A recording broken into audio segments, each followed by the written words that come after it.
Venezuela, etc., etc. This will help us supply for point leases, yes. But all things considered, to what extent will we really benefit? It's not our gas, so are we really gonna, how much tax could we actually put on it? How much revenue will we actually gain from other people's gas? We'll get something, but it won't be the same as if it came from our soil. Perhaps as the arrangements become more and more firm and there's more confidence in the sector, more exploration will occur within TNT, especially if more discoveries are uncovered near the borders that we have with Venezuela and Guyana. Perhaps the waters that we have bordering those two countries, more exploration efforts could occur. Maybe we'll find new gas fields, maybe. But I don't know to what extent I should be confident in this. Because again, hydrocarbon earnings in the country at times, and I believe right now, is suboptimal.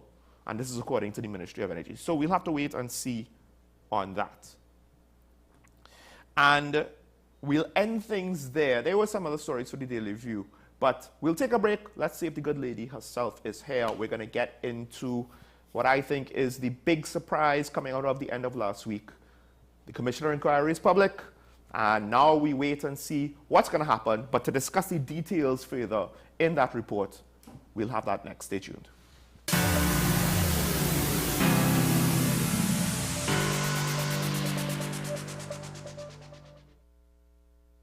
Like many others trying to save on Carnival, Gabby thought she should go for 50% off makeup. What about the other side? Well, Daisy 50% off offer. So you know. No makeup artist we don't know. What we do know is the savviest savings for Carnival are at KFC. Get a Jab Jab box, 1-piece chicken, 1 regular fries, and a biscuit for only $25.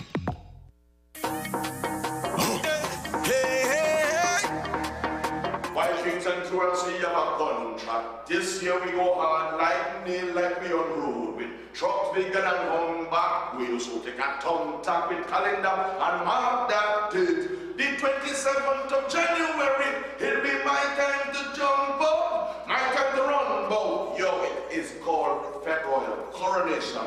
QRC, January 27th. Vikings are coming.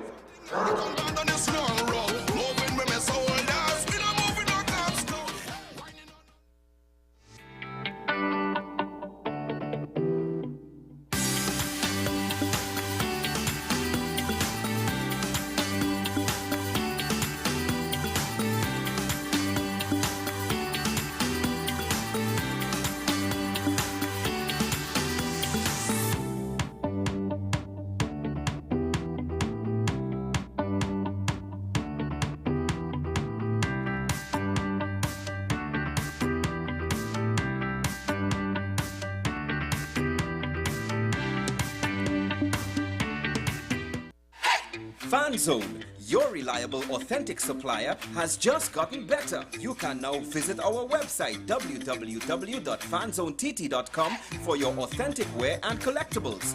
The only place where you can use both your Visa debit and credit cards. Visit our website fanzonett.com to make your purchase today. The issue, the continued rise in the price of flour and its impact on the cost of living in Trinidad and Tobago. How should we go about it? I want to ask you what has been revealed to you about the state of vulnerability in the country because of this exercise and because of what we're going through. Is the government losing the war on the vaccine front? The discussion should revolve around the common good for the greatest number of people in Trinidad and Tobago. How do we inculcate a sense of respect and regard for people who may not be of your own political ilk or persuasion? The communities are now being used by political opportunists. So when the tables are turned, it's the same way. Okay, this has been 10 Questions. I'm Andy Johnson, and we'll see you next time. Is it politics? What is it? Is it that nobody cares about sports? The kind of support that sport used to get in the past is no longer here. The thing is, taking a knee doesn't mean that that's the only thing you're doing nowadays. Right. Taking a knee along with other stuff. Samantha, what are you looking forward to when you return home to Trinidad and Tobago after winning the title? Thank you very much for speaking it into existence. Is there no pressure on Nicholas Paul? It makes me more motivated to work hard and to go out there and rep the right and black. Why are we sending a team to the Winter Olympics? There are a number of Trinbagonians who are in the diaspora and have grown up in winter sport. It's an opportunity that the Trinidad and Tobago Olympic Committee will not close the door on. I also believe in the players that we have. Once you can motivate the players, you can get the best out of them. Join me, Dr. Nalini Kokaram, on What's Up Doc, where we discuss all your burning questions concerning health. Trinidad and Tobago is among one of the highest risk group of patients that develop this form of genetic breast cancer. What I'd like to take home from a short interview like this, screening. You must screen. Because it's silent. It's silent. Yeah. And because it's silent, you don't know it's there. What's Up Doc, every Tuesday and Thursday on WESN, Content Capital.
Take some time for yourself or spend some time with the family at Sandy Point Village Hotel.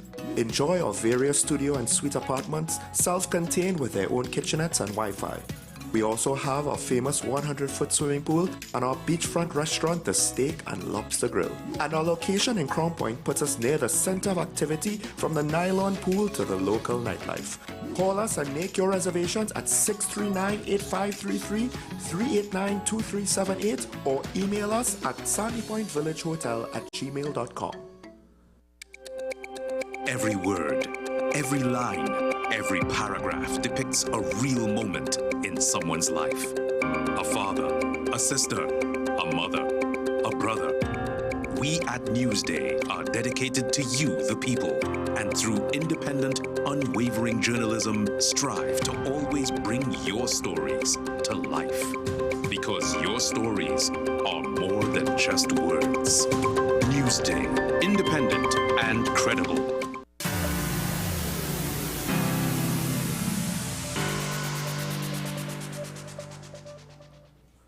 Welcome back to Talking, ladies and gentlemen. Of course, we got the Commissioner Inquiry report last week, and it has been laid in Parliament. It has been sent to the office of the DPP. OSHA has also sent their report, I believe, to the Industrial Court.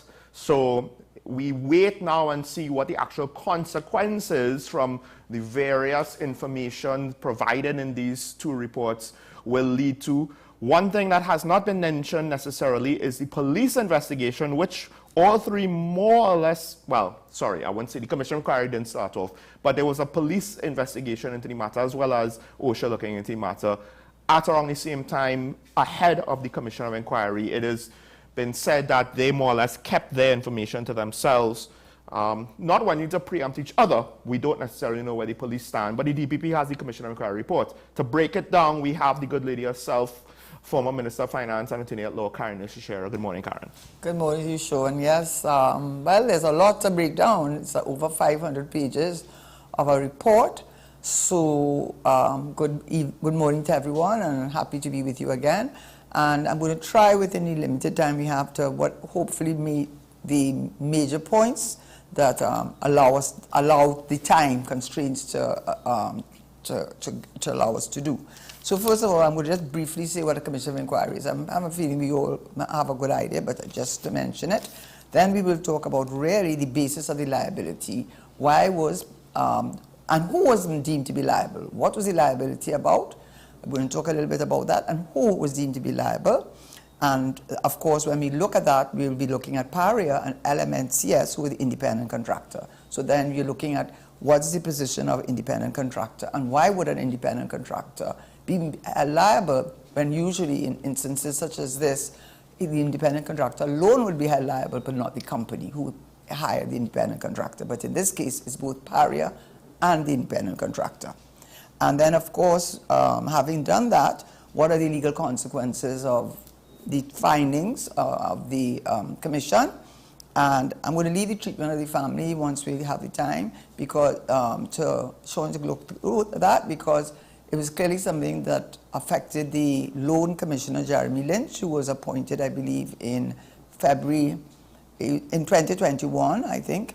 Oh no, sorry, he was appointed the 6th of July 2022 and commenced work on September the 7th, 2022. And he handed in the report to the president, as he's required to do under our Commission of Inquiry Act, because we have an act. It's not an inquiry as in the United States, but it's an inquiry. And he handed it in on the 3rd of February 2023 for it to be presented to Parliament, as is required under that act. All I will say about the act is, why do you have that? It's usually, it would be a matter of public importance, something that the public wants to know about because it's of such national importance. It's a fact creating, allowing persons to know the facts, and the commissioners or commissioners' role is not to find liability in the sense of punish them as they would in a court of law, but they can make recommendations for that to be done. So their role is recommendations based on the fact finding that they've gone through.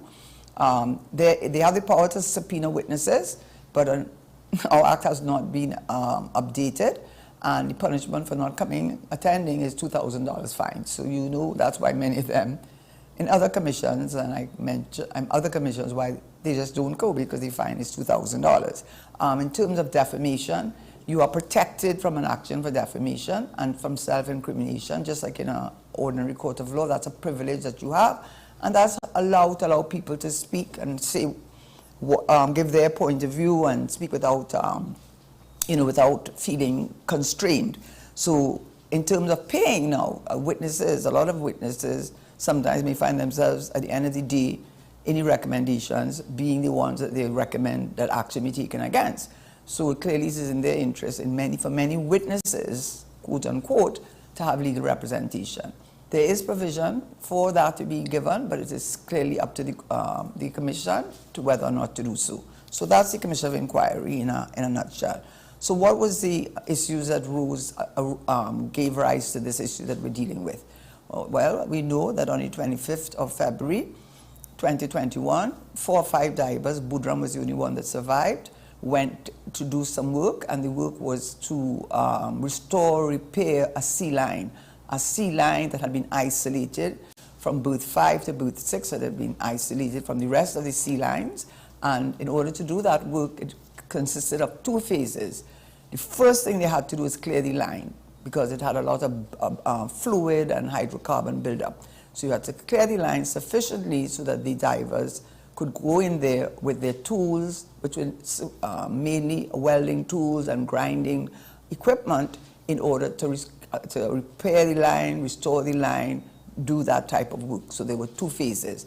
And in doing that work, part of the sea, some of it will be above sea and some under sea. For the purposes of them being able to undertake the work, especially under sea, there's something called a hyperpubic, I hope I'm not pronouncing it too correct. Hyperbolic? No, it's not hyperbolic. Now I'm thinking, I'm probably getting... Anyway, a chamber. And that chamber is put over the area where the work divers are, so they can move about with some level of comfort. And that was what was intended. What happened was that while they working in the second phase, which was the undersea part, on that sea line 36, a plug was removed, and suddenly, according to Budram, the sole survivor, it was like a tornado, and all the men were just sucked out of the chamber into the sea line. black, oil.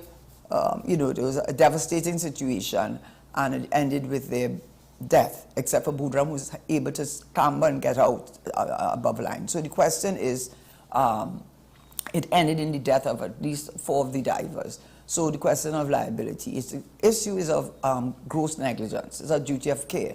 Who owed the duty of care? What was the duty of care? Who owed that duty of care? And the consequences of that failure to undertake that duty of care.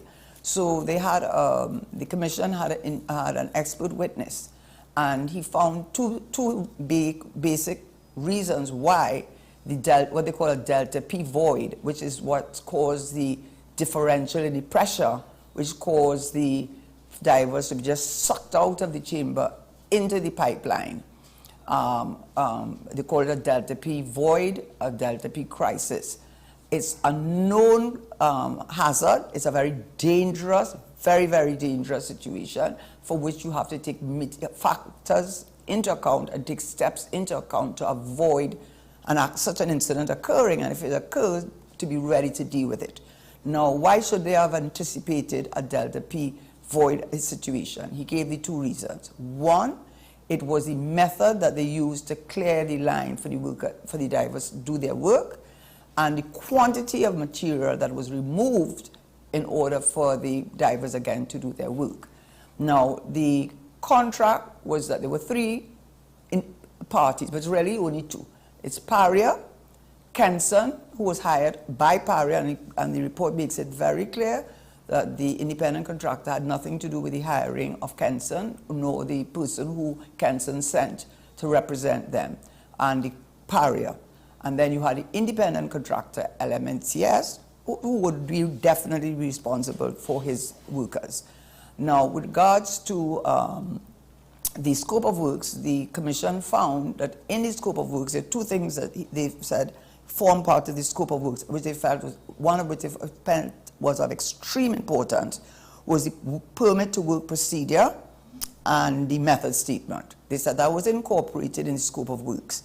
And really, why the permit to work procedure is of particular importance, because he referred to 2 clauses, clause 5 and 6, where he says it was very clear that anything that had to be done, not only whilst the contractor, the independent contractor, had to have to monitor the situation on a daily basis, he had to prepare the method statement for step by step by step what was going to be done. There's no question that that method statement had to be submitted to Paria for its amendment, its approval, its not acceptance, and that in the document itself there is provision for Paria to monitor, to have oversight over the work of the independent contractor. So they played a central role. That's what he said. They played a powerful role. That's the word he used. Powerful role, because they were there. That is Paria's representatives, Paria's employees, to ensure the risk to have oversight over any potential risks that could occur. So there was no question in their mind that Paria was coordinating with the independent contractor in the carrying out of the scope of work, which was a contract between Paria and the independent contractor.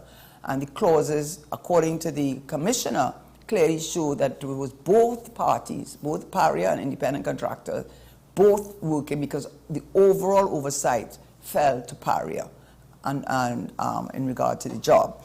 So that is one of the reasons why Paria was definitely found to be liable, because it said, as I said, the gentleman who was the expert witness said the method of removing the material. Initially, from the contract, it appears that they were intending not to pump it out, not blow it out. Now, I'm not a technical person, but eventually, after much discussion, according to the document, Paria agreed that they would go with blowing. Now, when you use blowing, it seems that blowing over a number of days is more an aggressive form of removal of material. That's number one. Number two, the quantity to remove. There was something about how was the line, the clearing of the line. that's the sea line, especially under sea line. There's some discussion that Paris said that we didn't want the whole sea line cleared, just only enough for us to be for them to do their work. But there's language in the contract that says we want it clean and dry. We want it cleaned, and nothing there that says do not clean it out completely. So according to the commissioner, it was so not clearly stated the extent to which the land was to be cleared. And in any event, since Paria had the oversight over the project, they would have seen how much material was being removed by that blowing method. And they had to have known, or should have known, that by the amount of liquid and fluids that were coming out of the sea line, that air pockets were going to be created. And it is those very air pockets that create this delta P situation, which causes this pressure differential, which causes the sucking out of the drivers from the chamber into the sea line. So whether or not it was the pumping that they agreed to, but the blowing that they eventually did, and whether the amount was not clear, the fact of the matter, it is the quantity that was removed and using blowing rather than pumping, which Parry was well aware of, that caused the pressure differential and for delta P situation to arise. And what they're saying is anyone working there, whether it's independent contractor or Paria, had to have known, because of those two factors, that they had created a known hazard.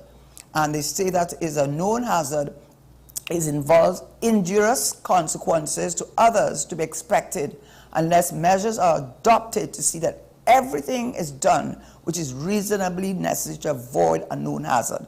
And according to the expert witness, he said that differential pressure they had to have known. They had to have known, and yet they made no precautions for that. And the final thing on that was the toolbox meeting. Well, I understand toolbox meeting is a meeting when you're going to actually undertake the work. Now, the Parry had hired Kenson, and Kenson, they call him the applicant. Kenson had sent someone who apparently works with them to represent them, who would work out the method statement, who would be there to make sure the work was done in accordance with the method statement, which was critical, in other words, representing Paria's interests.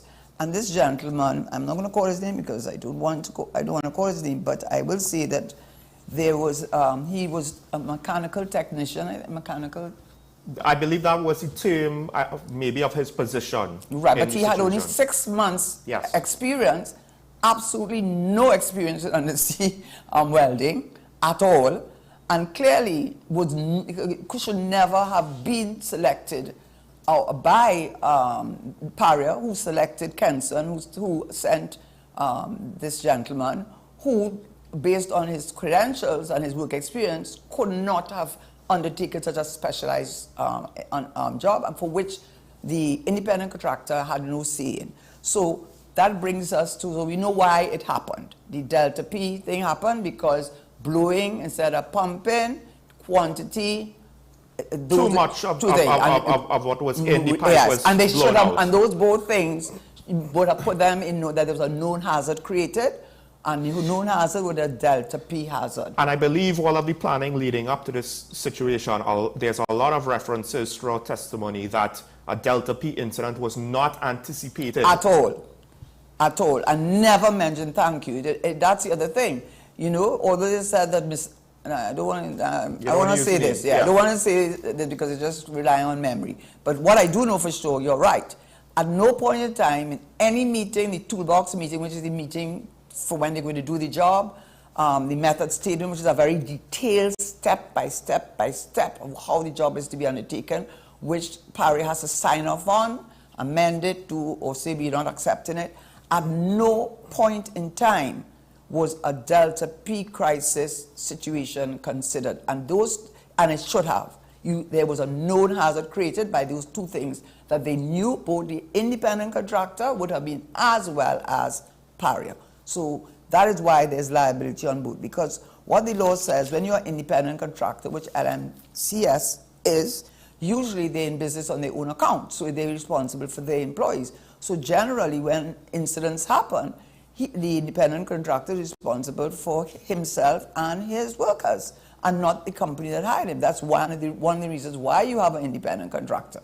In this case, there are exceptions in the law, and the 2 exceptions applied in this instance. The first is what I mentioned, this thing that the commissioner felt was so critical. I want to use the word that he used, referred to it as the work system.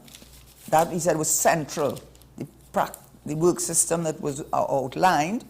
He said that one, the fact that there was constant periodic monitoring by PARIA, and that they had overall oversight over the work, that alone made them liable, because you have a responsibility in selecting an independent contractor to make sure the person has the expertise and the knowledge and ability to undertake the job. And it is clear that the gentleman did not have it.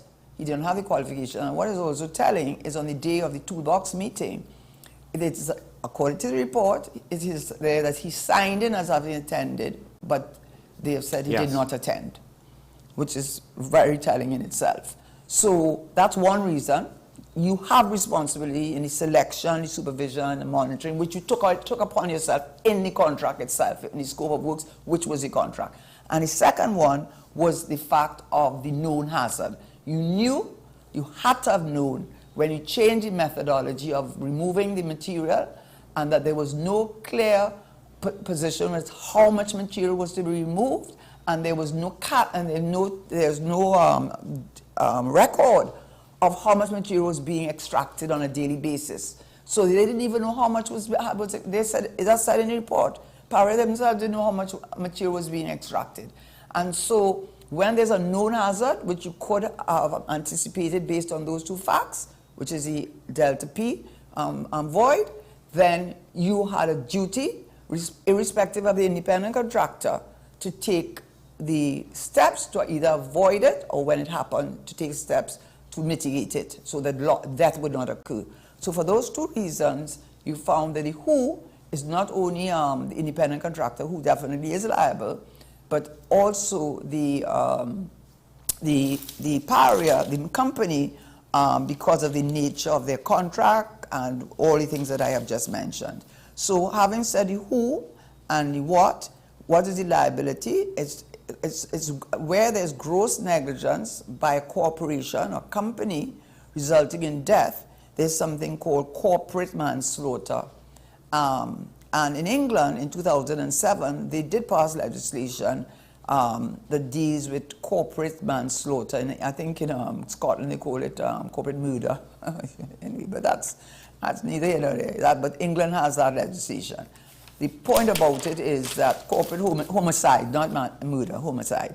It's called Corporate Manslaughter, Corporate Homicide Act. Homicide because that's what it's called in Scotland in 2007. There is legislation, and what it does, it allows that for the management responsible for the carrying out of the duty of care, who have failed as the management to carry it out because of either their systems, their structures, their oversight, etc., fell below the duty of care that they owed to persons working for them, and it results in the person, as a result of that, it results in a death. You are liable for the this statutory crime of corporate manslaughter, corporate homicide. And the legislation is very extensive. I mean, I'm not going into it, but definitely it's a company you're dealing with. Now, what's the position in Trinidad? I'm sure many of you have read it yourselves. We don't have equivalent legislation. What we do have is the common law. And the common law allows for the offense of a manslaughter charge to be brought against a company. And in fact, it was done in 2009 by Magistrate Nalini Singh.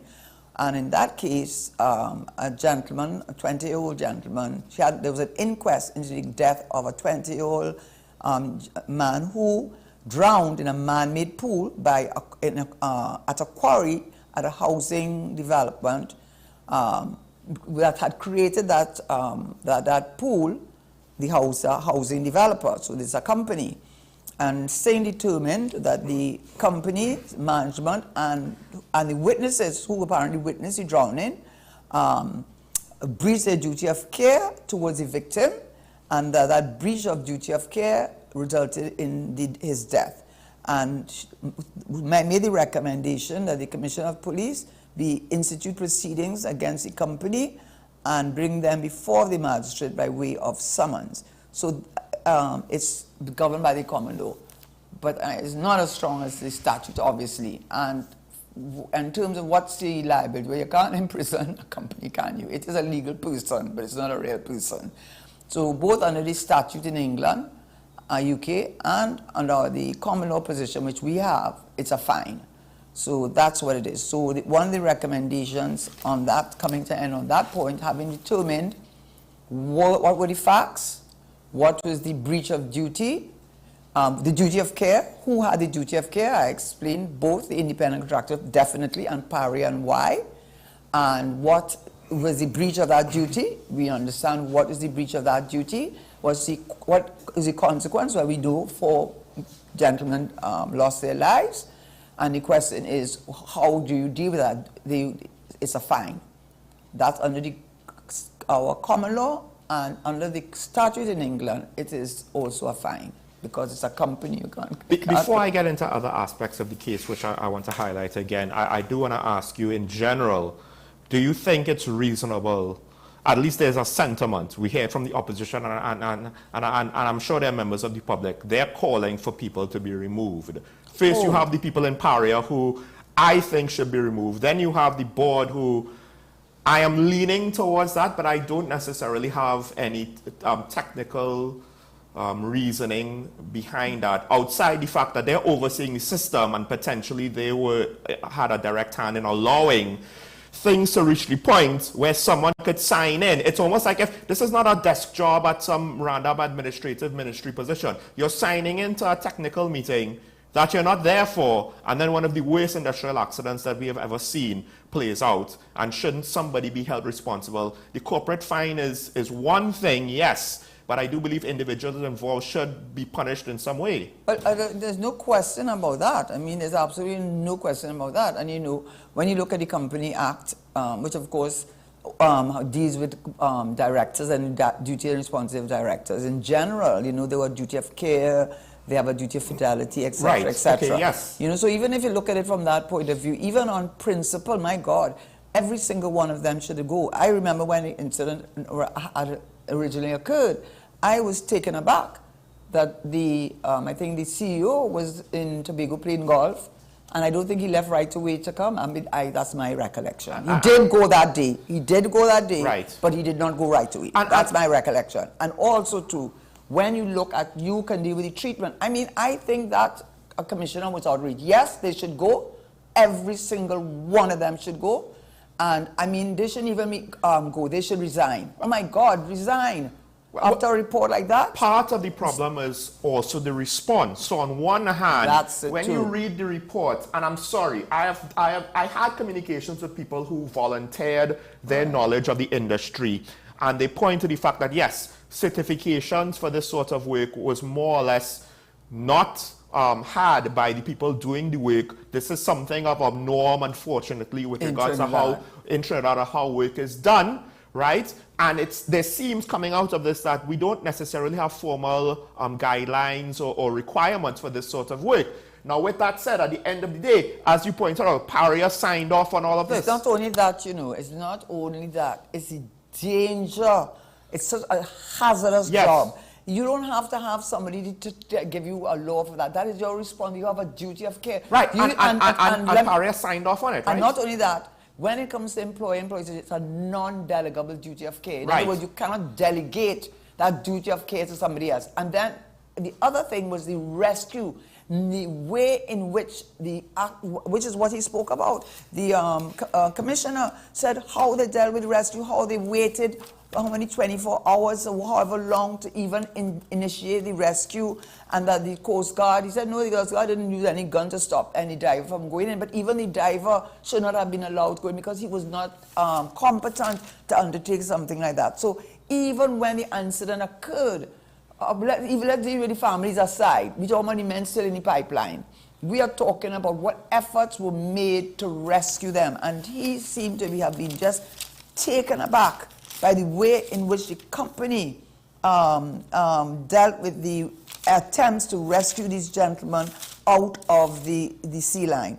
I mean... There is a part, I'm trying to find it again, there's a part in the report with regards to Colin Piper's testimony where the commission is basically saying or criticizing Mr. Piper's, I don't want to say obsession, but like his single-mindedness on trying to get information with regards to what's going on in the pipe, you know, hours after the incident occurred, and to some extent seemingly to ignore information that was already made available with regards to certain people saying that they were hearing knocking in the pipe, and of course somebody was retrieved successfully out of the pipe. No, it's not only that, they said they should have had lights where they were working, yes. Cameras, lights, because when they were sucked out, complete blackness. But so they knew that something terrible but had also happened by that there's time. criticisms of the response on the fact that, you know, there seemingly was no effort to have a timely response. There was That's a what wait they're and saying. see approach. No attempt was made to find out, okay, when could you be here and how quickly can you get set up and work? Because they were still using cameras up until 1 a.m. in the morning. I think the incident happened in the late afternoon, right? So already that's bad already. But then on top of that, what makes it also damning to Paria, and I think the last thing we'll end up here is the treatment of the families, because they were more or less left outside for the first 24 hours of this incident with no formal communication. Yeah, but I do want to say from a legalistic point of view, the duty of care, I think, continued on with the failure to make any real effort to rescue. So it's a continuing breach. But not just that. When you look at the reports, at least what was made available to the commission highlights the fact, or at least they imply heavily the fact that things don't seem to add up, right? Prepared for and Mr. Piper and the records of the incident command team, some of the testimonies seems to be contradictory as who is even in. It seems as though they are not. They were covering themselves. Right, the people involved. That's what they were doing, do not covering seem themselves. to be able to really give a proper account as to what happened, who was in charge, You know why decisions were made. Why? Because at that point in time, they knew something bad had happened. They couldn't see these men, and they realized they had liability. And they were trying to cover themselves rather than take, and that is what comes across clearly. So out of any sense of any correctness or whatever you want to call principle, every single one of them should be resigned. And I'd just like to point out, I think the first video that was ever revealed to the public from the families probably was from the parking lot of Paria. They were not allowed to come in, right? And that's why it looked as though they had to have makeshift lights and a makeshift. They were just there in the darkness. It looked like they were in the bush. But there's one thing I'd like to highlight before we open the phone lines, and it's the third situation that they pointed out from the treatment of the families. Rumor and misinformation, I was clear from some of the evidence read yesterday, becomes rife when there is no formal dissemination of the facts told honestly and timely in a consistently updated manner. Consistently updated, so you don't just say it once. You don't just tell them what you have. Where do they have them for right? the first 24 By hours? those who were in authority and knew those facts, and perhaps that's part of it there. They didn't know what they were doing, so they didn't know what to say. They were in the parking lot. They had to see about themselves, the families. And weren't they kept outside the gate for 24 hours trying to ask what was going on? Well, I think the fact was, it seems as though the incident response of Paria was so unaware of what to do. They did not even think, ooh, we have families who might... No, they knew what to do. They protect themselves. I'm telling you, I'm a lawyer. And I am telling you, as a lawyer, their lawyers are telling them, if you go and... and the commissioner did say that. He did say that. Okay. He said he can understand that the concern they may have, if they be kind to the family, give them food and all that kind of thing, that it might be sort of an admission of liability. And obviously, maybe their lawyers were telling them, listen, don't do that. I could understand it conceptually, but exactly, I think that it goes to the point of inhumane. And that's what the commissioner said. That I think is unacceptable. But that's what he said. Right? So at the end of the day, folks, that's what he said. Karen very much thinks that a lot of this was intentional in the sense of they knew what they didn't know and they didn't want it to be exposed. I think that at the end of the day, there was a lot of incompetence here. Yes. And of course, now questions has to be asked. And everybody running around with a chicken without a head. But one thing they want to make sure is they want to protect themselves and the company. And I feel... And not these divers and their family. That's what came out around the in that world, report. there are incidents that were better handled where people faced more severe penalties than this. Anyway. So that's where I'll leave. Let's open up the phone lines. You could call in on this or any other topic that I've spoken on today, or any other topic that's hit the news in recent times. But this story has come up again, and I'm trying hard not to internalize it again, because at the end of the day, I think it's horrific. No man could fully understand what Mr. Boudram went through as the survivor, right? But you know, Sean, even when the loan commissioner had it in his report to the president, even in his letter of handing it into her in February of this year, he spoke about one of the driver's child. Yeah. And how the child was wondering what's going to happen with her father and what's going on. He went in and he quoted that in the submission of the report. On page 31, he talked about it, and then he has a separate heading, the treatment of the family. So he understands, as lawyers, I do, that you want to be careful, because you say next thing, you admitting liability. But this has gone beyond that. This is about you wanting to make sure that you don't care enough about those people. You care about your own self. Pariah's counsel apparently tried to not allow families to submit evidence in the commission. But that's his job, eh? Well, I mean, it doesn't look good. We have San Fan on the line. Sorry. Good morning, caller. You're on the air. Yes. Yes. Good morning, sir. Good morning, lady. Morning. I have a concern. I would like the honorable lady to say it up for me.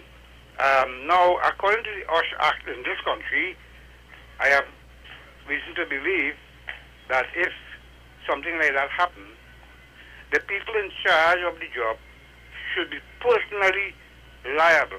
Now, if you have a business running and you have the mechanic train oil in the drain, he could be charged directly, not just only the company, but he could be charged directly and have a charge for that.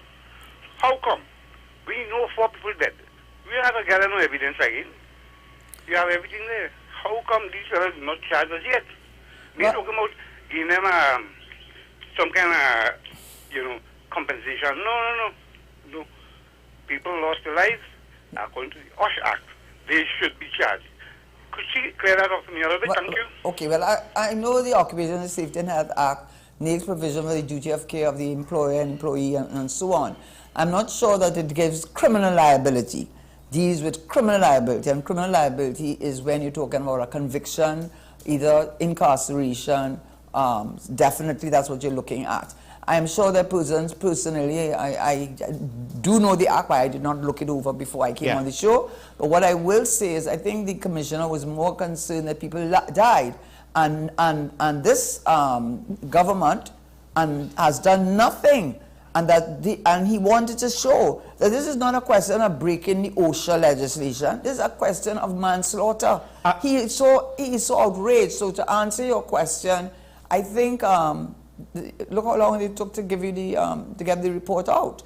This happened in 2021. We are into 2024. There we go. And that's one of the major criticisms of Commission of Inquiry, the length of time and the cost. Yeah. And I think at the end of the day, that the reason obviously is that there are people there that were appointed by this government, and including the CEO, the whoever, who are the ones that have to move, and they don't want to have to move them. It's as simple as that. I think, as you pointed out to me, I don't know if you brought it up, I don't know if you mentioned it earlier, but the Commission of Inquiry does not actually charge anybody with anything, right? No, it's a recommendation. And my recommendation was to send the file to the DPP. Which was done. Right. But we don't know. And then OSHA has to act on its own, but I don't know how OSHA could cause a committee. They could send in their file, and based on their file, that could add to the charge of the manslaughter. they sent in their report to the industrial court. So the thing is, Caller, I think part of it is those stages, it's not that they are not happening, they're just at the preliminary part. So and not only that, you made a good point. If OSHA sends it to the industrial court, they're talking about it from an employer-employee situation under the Industrial Relations Act. And under the Industrial Relations Act, there's nothing about imprisoning anybody. So OSHA is doing its part with the industrial court, and manslaughter is with the DPP. Is with the DPP. So criminal liability with the DPP, we have to wait and see. And employment liability is with the industrial court. Right. So we have Santa Cruz on the line. Good morning, caller. You're on the air. Caller, good morning. Morning. Morning. Hi, morning. Don't listen to your TV. Listen to your phone, caller. You're on the air. Go ahead. Yes. You can go ahead. Yes. Karen, I want to ask you a question. Have you apologized to the family of the late Prime Minister Pandey yet? Well, actually, you may not know this. I don't know if, let me just answer this way. I love Michaela Pandey very much. I have a lot of regard and respect for her. And I was out of the country when he passed away, but on the 2nd of January, I sent WhatsApp, because I do have her WhatsApp, I do have her number, and I sent an extended thing of condolences to her and her family and her mother, to which she responded immediately. I don't know that she has been offended. I have never gotten any word that she's been offended. It's a political issue, and that's how I look at it. We have a call on the line from Cuba. Good morning, caller. You're on there. Hello, caller. Hello. Morning. Morning. I could get to talk to the lady on the TV? Yes. You're on the air. Go ahead. I'm the lady. All right. Miss Lady, what you have done, you have set the standard for women in the world. Right? You have set the standard for women in the world. Especially all them PNM women who don't know what the hell they is about in this country. And you have set the standard. Now the next thing is, you have to be the next Prime Minister of this country. And when you get time, come down Cuba, let me sit down and talk and make sure. Now PNM never in Cuba, eh? And you will be the next Prime Minister and you go in Cuba. So come down Cuba and listen. You see that Prime Minister we have there? He need to go way back in Australia side, where he hardly have people living, and be there. Okay, but I didn't come on this show. I always try. Thank you very much for that vote of confidence, but I never come on this show to take any political position, so I won't respond to that, but thank you very much. We have San Fernando on the line. Good morning, caller. Good morning, caller. You're on here. Did we lose the call, or is it on the other line? All right, San Fernando, if you could call back and we'll take the call. It's already outrageous, you know. And, you know, I have to say this too, because I have been... Faizabad. We have Faizabad on the line. Good morning, caller. Caller, you on the air? Hello, good morning. Morning. Good morning, Carl. Good morning, Sean. Morning. Good morning, Trinidad and Tobago. Carl, I want to say that you have guts and gumption that it took to do what you did, to attend the funeral as a past minister, acting prime minister, minister of finance, together with Mr. Hamel Smith, I think, who would have acted as president. I feel your pain of being neglected and not invited by the state to attend. So it's just arrogance and malice. Okay, I wish we wouldn't... You should make any apology for what you did. Yeah. You did what you did as a patriot. Yeah, and I didn't expect to be invited. In fact, I was going in tent. I was acting on behalf of the president, former president, Timothy Hammersmith. I loved Michaela Pandey.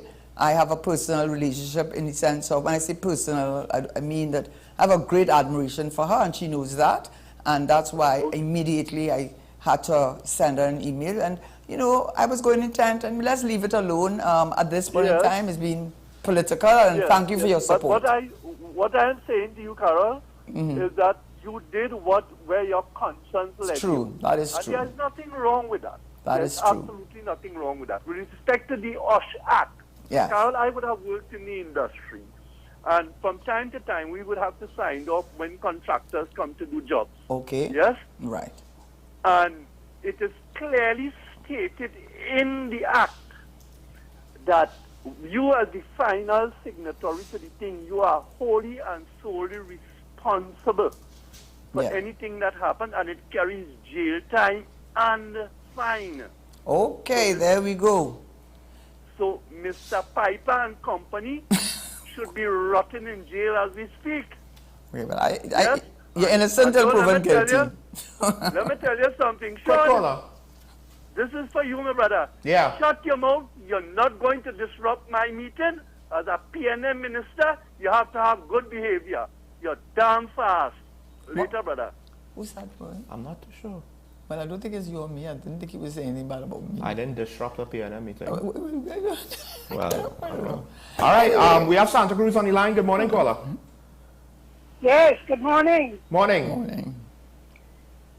I just posted a question to Karen there, but I was cut off. Oh, sorry. Go ahead, caller. Yeah, I just asked Karen, I wanted to know if she had apologized already to the Pandey family for storming the people's funeral.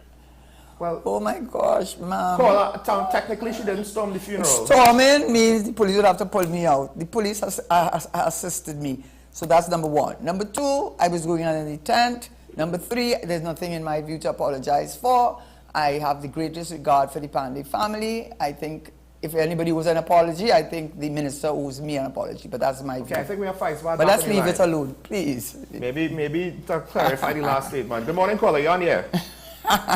Please. Yes. Sean, you didn't get the line, but that was Dr. Rowley talking to one of his ministers. It is alleged that it was Shampako joke. Meeting. It's our. I mean, what I'm talking about. I mean, you're highlighting that at all. So, I'll be honest. When it comes to things like that, I prefer to speak about policy, and if there's bad communication with official things, because that's what I'm going to keep my eye on.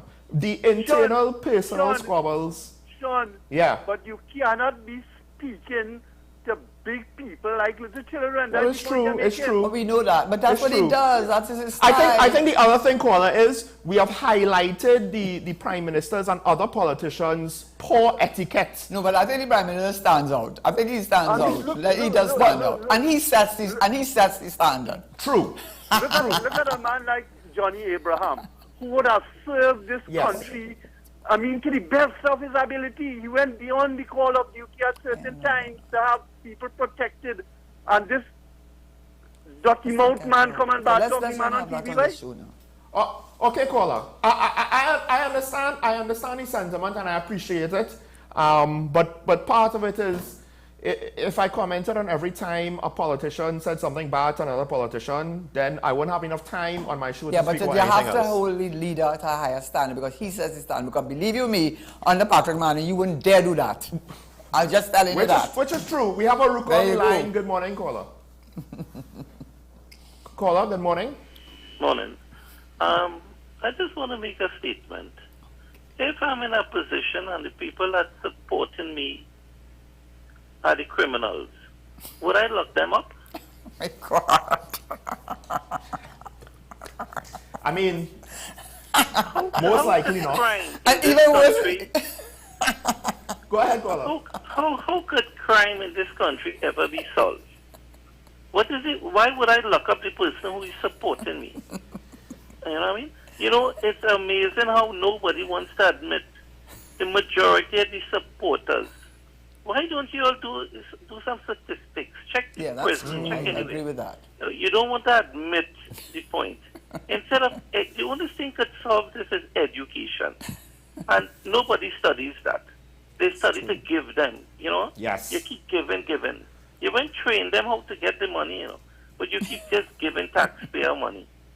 Yes. Right? And every excuse you have, you give them 100 million, you give them 200 million. You know, you just keep pumping money. Well, that's his government, and that's right? That will help crime. You know what I mean? Well, we agree with you. We agree it won't solve crime. Anything. It won't solve crime. Have a great day. Thank you, caller. Yeah, I mean, it comes back down to people think in the short term, and they rather, you know, be given fish. You say in short term. No, it's short term in the sense of whoever doing it and thinking short term. Right, they have a plan in what they're doing. The people, they want the short term relief, so they want the fish. They want the fish instead of being taught how to fish. No. They want to take the little bit of sardine you're giving them, and they go in and get the fish too. Well, go ahead. But that too. We have San Fernando on the line again. Hello, good morning. You on the air? Morning, Sean. Morning. Oh, this is my favorite person. As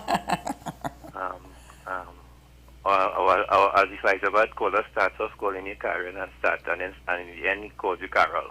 I know, I noticed, but I didn't say anything. It's okay. You know, that's two things. That Commission of Inquiry report.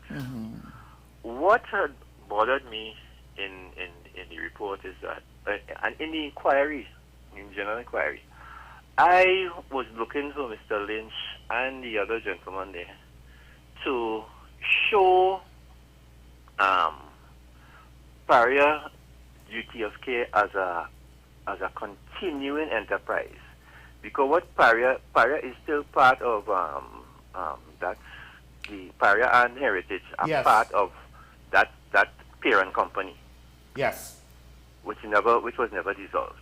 Now, what and I'm saying that because they never showed, the Commission inquiry never brought in a witness to show that the previous company had that job, that particular type of job, was done on several occasions in the company, and they had the expertise, and the people that were in management vis-a-vis Mr. Piper, who was in a senior position and was able and would have known that the conditions under which you would do your method statement, they considered the Delta P situations in previous jobs, and Mr. Piper, someone that being there and being senior management, never took that into consideration. That is what bothered me.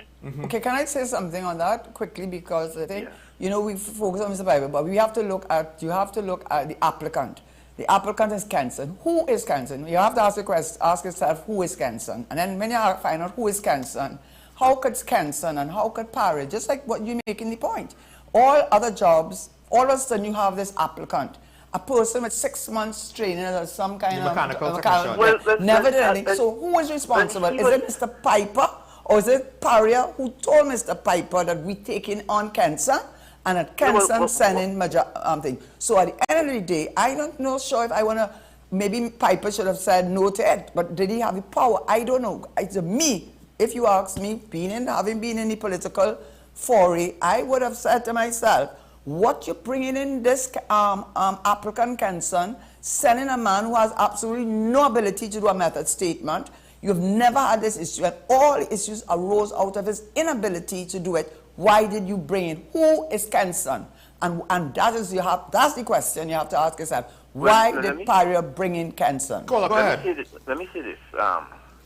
The person from Kenson seems to just be there as a signatory, to show that there was a representative, not a competent representative. There you go. And the fact remains, if it is Paria on this job, if it is that there was no consideration of a Delta P situation within the method statement, then it indicates that if they didn't put it in the method statement, then the person that they put in there from Kenson would not even make that part of the what do you call, how do I put it? They would not make that part of the consideration when they're out there. Mrs. And I'm saying this to Mr. Piper and the management, because we're not going at the board, because I don't think the board, Mr. George looked very bad because of whatever, but the management, the CEO and the head of that marine operations there, those people should minimum be sent home. Mr. Fernando, let me just say very quickly, please, because I find you're a man who is very analytical. You have to understand and ask the question. The board has to approve what Paria, because they are the ones at the end of the day that would have to decide whether Kenson comes on.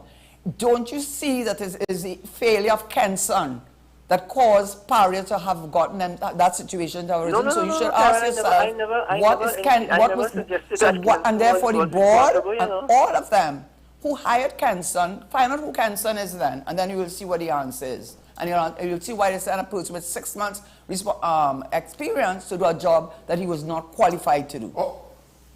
You have something quick to say to follow up, Mr. San Fernando? Sorry, I had to say that. I'm sorry. Mr. San Fernando, are you there? Yes. Yeah, you have anything quick left to add? No, okay. One other thing, and this is not on the same point, but the caller mentioned it, so I want to say quickly. That issue with Johnny Abraham. Yeah. I think a lot of those callers who put I think that is the wrong hill to die on for them. Okay. Do not put all your eggs in Mr. Abraham's basket, because the Prime Minister does have a point. And I'm talking about from personal experience. The Prime Minister does have a point, calling him out. Yeah. And all I'll say is that some people have agendas, and Mr. Abraham is one of those people that has an agenda. Thank you, I caller. also know. Thank you, I caller. think it is how he did it. Yeah. That's We my have problem. Digger Martin in line. Last caller, very last caller. Digger Martin. Good morning. You're on there. Yes, thank you very much. I have a question for Mrs. Teixeira, please. And it's perhaps on a subject you've talked about earlier in the program. Unfortunately, I've just joined the program. Sure. It has to do with the committee appointed by the Prime Minister to address the matter of constitutional reform. The Express had an editorial about the composition of the committee, I think the day after the announcement. And I think one of the points that were raised. I'm sorry, Sean, I'm looking at you on television, but I'm not hearing what you're saying. Go ahead. No, I'm not saying. Just listen to the may I phone. continue the question? Yes, continue. Yes, we're listening and we're listening to you. And Okay, thank you. The Express had an editorial concerning the composition of the committee.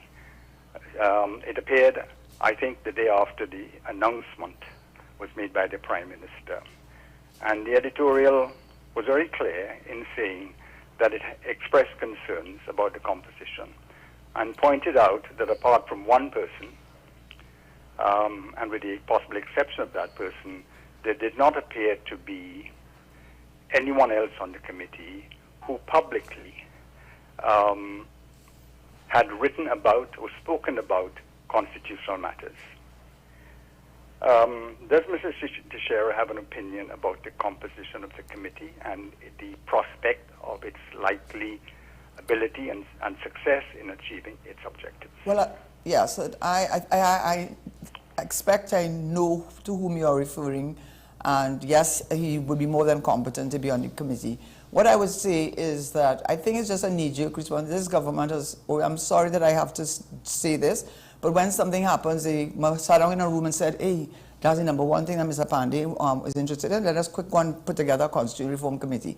They were there 9-10 years. Why they didn't do that 9-10 years ago? How all of a sudden you want to do that because he's talking about it? So to me, the whole composition of that committee was put together from a political perspective to say that they wanted to gain some cookie points or brownie points, that they are responding to something that was important to Mr. Pan, and hopefully it would inure to their benefit politically. That's what it was. Politics at its best.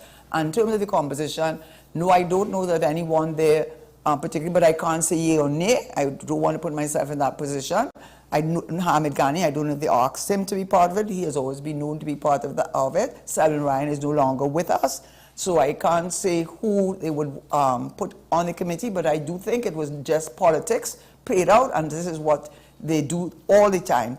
9-10 years, you have 9 years, you did nothing. All of a sudden, you want to put this committee together. Please, give me a break. Yeah, now, caller from San Fernando, it's Petroleum Holdings Limited, and there were even calls San of... Tobago Petroleum Holdings Limited. Yeah, and there was even calls for the chairman of that company, Michael Kwabena, to be potentially, sacked. Should go. All of them. Well, right, so I think, caller, I agree with you in the sense that the managers who were directly involved at minimum, but the thing with what Karen was saying is, to some extent, when you have oversight, when you're at the top, when something goes this wrong, at multiple levels, if you read the report to me, it's multiple levels of things going wrong. And I tell you, as a politician, they get instructions. Right. Understand? So, the board gets instructions. So at that point... Board gives instructions, and the board gets instructions. Understand that. So from that point of view, all of them should go. Right. At that point, folks, we're not talking about one mistake. We're not talking about a little mistake that had an unfortunate result. We're talking about many issues with how blame this... just one or two people. Exactly. With how this situation was responded to. They did what they were told to do. I don't think that a strong enough message to potential. It's about preventing this from ever happening again. And if putting the people blame get on away, one set of people is all of them. Because and putting the blame on the people at the lower end of the ladder. Yeah, exactly. Right? Who hired Canson? You think who hired Mr. Cooper? I'll close the show with this. One of the callers said, well, why would certain politicians want to lock up people who are supporting them even though they're criminals? I'll say this. One of the concerns about crime right now, folks, is the fact that the street level crime seemingly no longer listens to the traditional power structures of before. I wonder why. And if they no longer listen to the traditional power structures of before, all of a sudden, we in a Wild West potential situation. No, it reminds me of what's going on in Somalia. You know Somalia? I know. We ain't there yet. We ain't there yet. No. But we have to go. Potentially, we can be there. Yeah, we can. And let's not forget transnational crime. That's a whole other level of influence. But folks, I want to thank all of our callers. Thank you to the good lady for being with me here. This is Talking About on WESN. Have a good day today. Make it so, as my co-host always says. We will see you tomorrow morning. Bye-bye.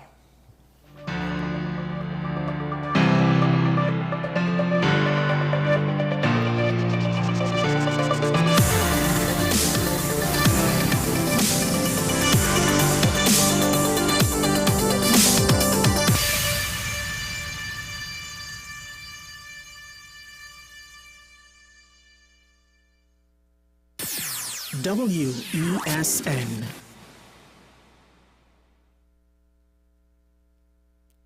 Now this is the part when the bacchanal start boy, fretting from your heart, yeah. This is how you fall. Boss, you drink, so you can't drive. Full stop. Playing it smart this carnival. Get a designated driver. Call a taxi or call a friend. Rum and road don't mix. Drive smart to be safe this carnival. This is Eddie Charles. Now this is the part when the bacchanal start. We playing it smart.